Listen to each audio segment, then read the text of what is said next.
I'm Michael Ronn, and this is the Writer's Journey podcast. The people that I've learned, a lot of the influencers that I've gotten to know over the years, it's not that they're doing anything unusual. They're not putting on a show, when they go on YouTube or when they go on Instagram. They've just figured out how to be themselves on the internet. Whereas I think a lot of people don't know how to do that. A lot of people are uncomfortable putting themselves in front of the camera or opening that door into their office and showing people kind of how they work. And so I think if you can get comfortable with that, that's a good thing.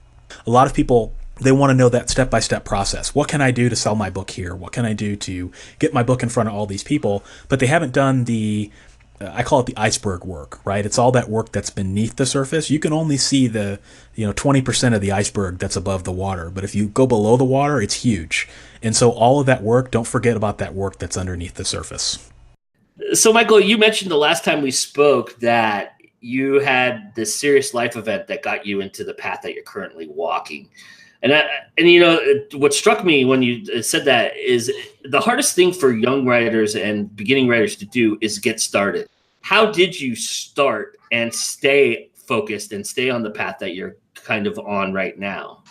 I would say that the thing that motivates me to get started, and not everyone is going to have this motivation, but you mentioned the illness that I had, in 2012. My wife and I were out on a nice dinner, and I fell ill with what I thought was food poisoning and ended up being in the hospital for a month. And I won't go into those details, but basically I could have died. It was a very life-changing experience for me. And up until that point, I hadn't really thought about being a professional writer. Like, writing was something that I did. It was something that I agonized over. It was something that I had to do, and it had to be perfect every single time.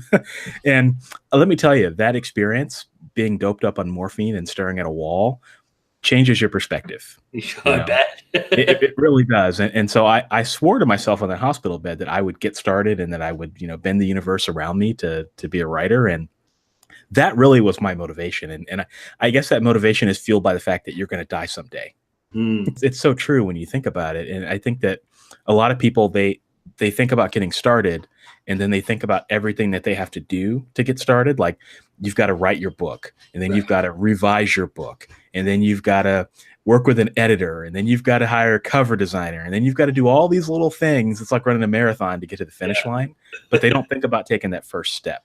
Yeah. And so for me, I tell people, you don't have to have a near-death experience like I did to be motivated to start. I mean, that's maybe going a little too far, but what is that motivates you? Is there some sort of paranoia that drives you to keep moving forward? Is there some sort of a fear that you have that, serves as a fire? Because you really got to have that fire, and so many people I talk to don't have the fire. Like, they want the dream, but they don't have the fire. Yeah. And so what is it that you can do to light that fire? Is it a matter of technical prowess? Is it a matter of efficiency? Is it a matter of time management? What do you think is the most important factor in determining if you have that fire or not? Yeah, it's one of those things. It's kind of a facetious answer, but if you don't have it, there's nothing I can say that will give it to you. Right. I mean, sure, I can give you tons of tips and tons of technical things, but it's that why. Like, why are you doing this? And you have to be really clear on that, because it's like Simon Sinek says, famous TED Talk, people don't care about what you do, they care about why you do it. And it's only until you understand why you're doing it that they care about what it is that you're doing. And so it could be something as simple as you're doing it for your kids, or you're doing it to create some sort of an income so that you can quit your job, or it doesn't have to be earth shattering. You just have to really understand and be at peace with why it is that you're doing it. What is your writing process like? Are you a pantser, plotter? What would you call yourself? I am a pantser. So I used to be an outliner. I outline quite a bit, actually, and use pretty much every method you can think of. So probably the first 10 novels I wrote were all outlined, which, I like to play this game. Well, okay, I'm going to write a new novel. What outlining method can I use this time?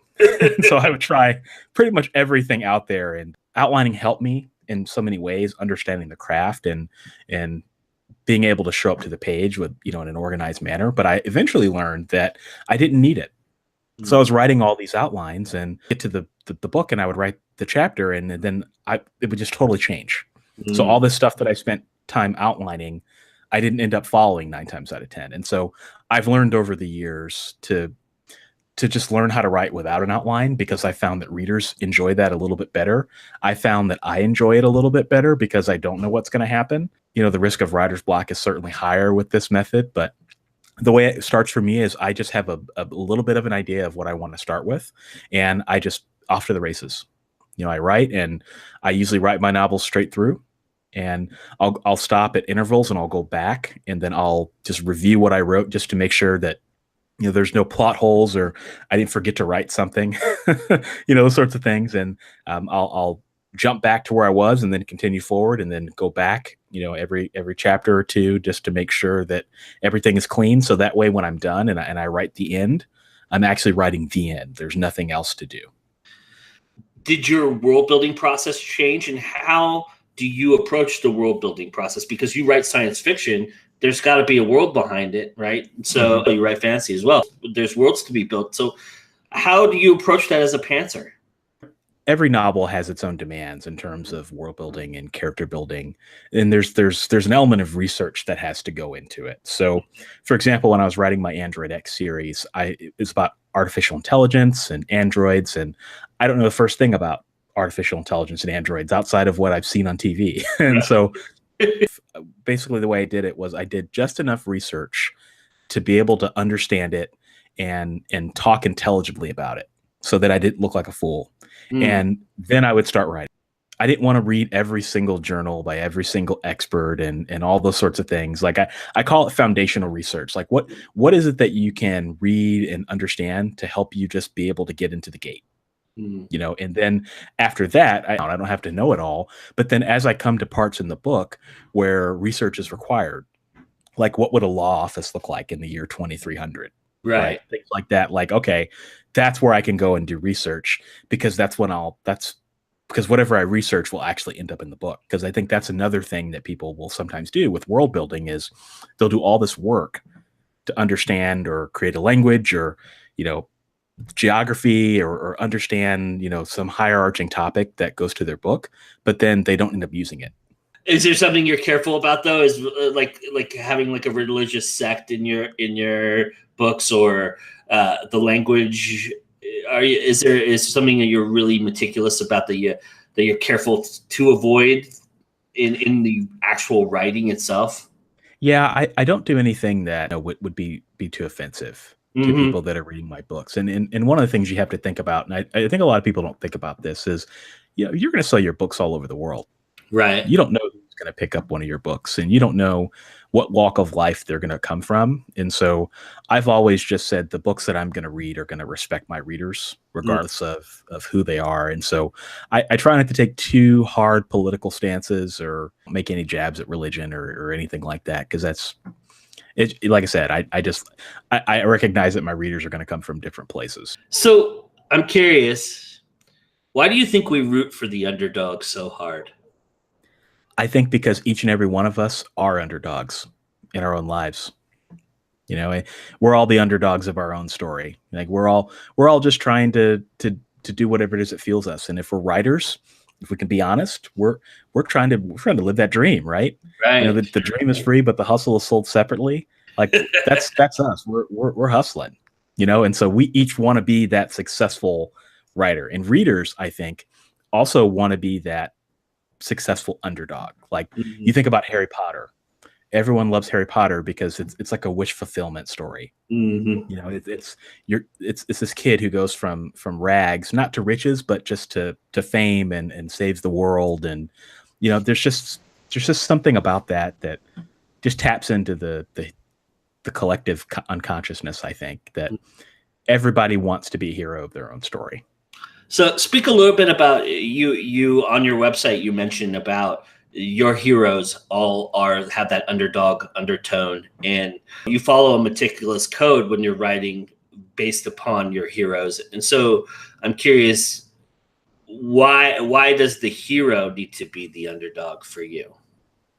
I think that the hero needs to be the underdog and I shouldn't say needs, but I like my heroes to be underdogs because that's the one person that if the readers are going to connect with, right? I mean, Yeah. you can have sidekicks and things like that, sidekicks and minor characters be the underdogs, but and that's totally fine. But if you want the maximum bang for your buck, I think underdog heroes are always a win. And I think the reason for that is because readers they buy books for characters. They're not necessarily buying your book for a sidekick. They're buying a book for the character that's front and center, and they want to be able to connect with that person and create that emotional connection. And underdog stories aren't the only way to do it, but I think that there's just something about them that resonates with people. And with you, obviously. Yeah.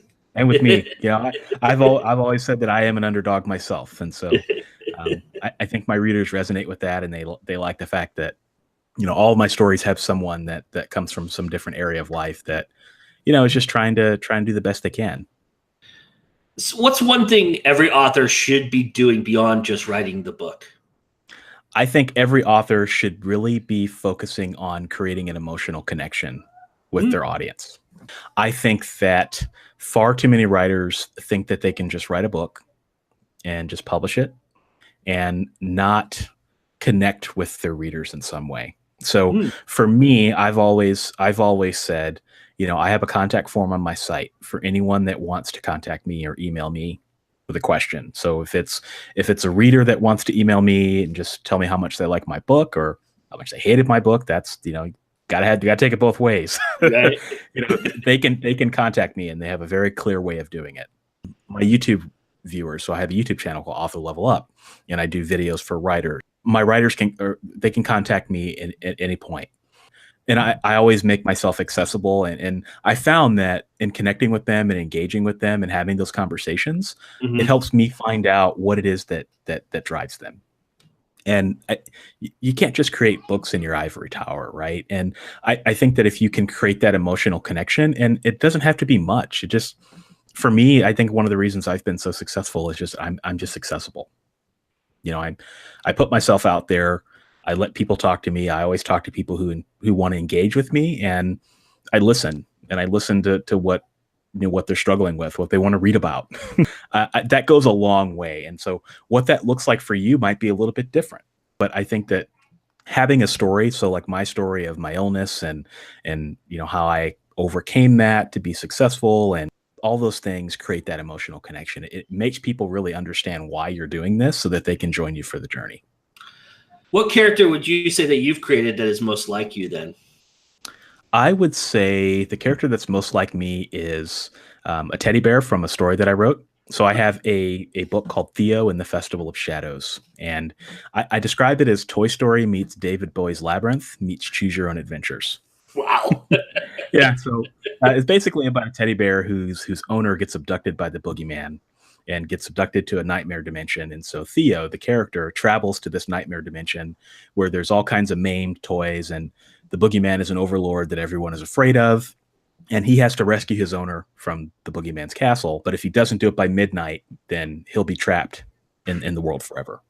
And so the story is really, it's not so much about him rescuing his owner, which, is the goal, but it's about how he transitions from one area of life to another.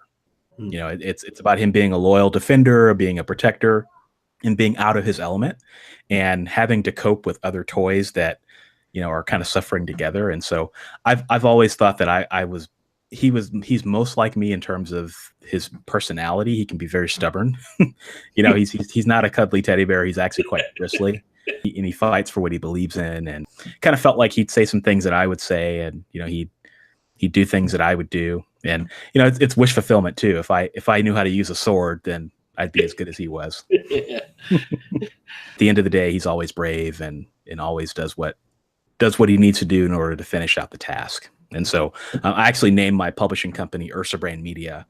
His name is Theo Ursabrand, which basically means sword bear.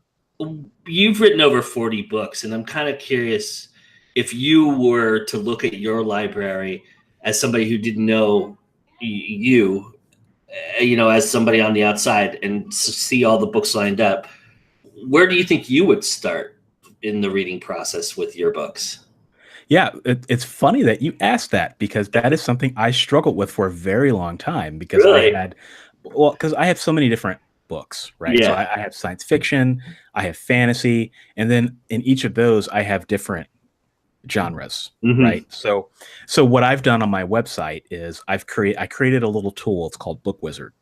And basically what you do is you answer 2 or 3 questions and then it pushes you toward the book that you would prefer the most. Because I recognize that people come to my site, it's like, oh crap, where do I start? So, what do you love about being indie? I love the control. Yep, I love the control, and I love the fact that I can do whatever I want on my own terms. I love the fact that I can write whatever I want to write, and if it fails, that's on me, and if it succeeds, then that's on me.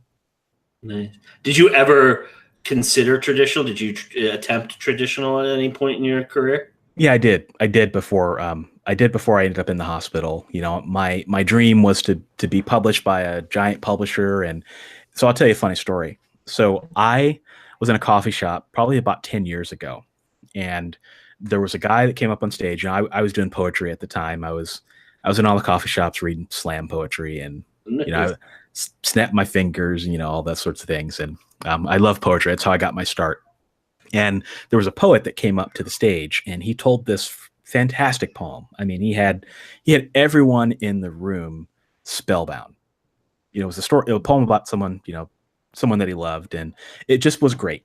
And so he happened to announce at the end of his reading that he was a published writer and that he had books for sale. And so me, like everyone else, I ran to the back of the stage. I had to get this guy's book. And so I bought it. So I got it home, and it was a self-published book, which, at the time I didn't know what self-publishing was. Right. And I swore right then and there that I would never be a self-published writer. I mean, the book just looked awful. I mean, the cover design, I think it was like the Create Space lily pad default designs. Oh, yeah. Oh, it looked bad. And I mean, the paragraph of the spacing was bad. I mean, I just said to myself, I will never ever do that. And I have a journal entry because I keep a diary. I actually wrote like a 3-4 page diatribe about how much I would never ever be a self-published writer. And I still have it. I still have it. I published it on my blog. And it's kind of fun to read and go back, and it's like, okay, yeah, I'm going to eat every single one of these words. So I originally wanted to chase the traditional publishing route, but no one would read any of my books. No one would touch them. And so I tried to do short story submissions to magazines, and no one would touch my work. And so I said, you know what? I'm going to take my destiny into my own hands.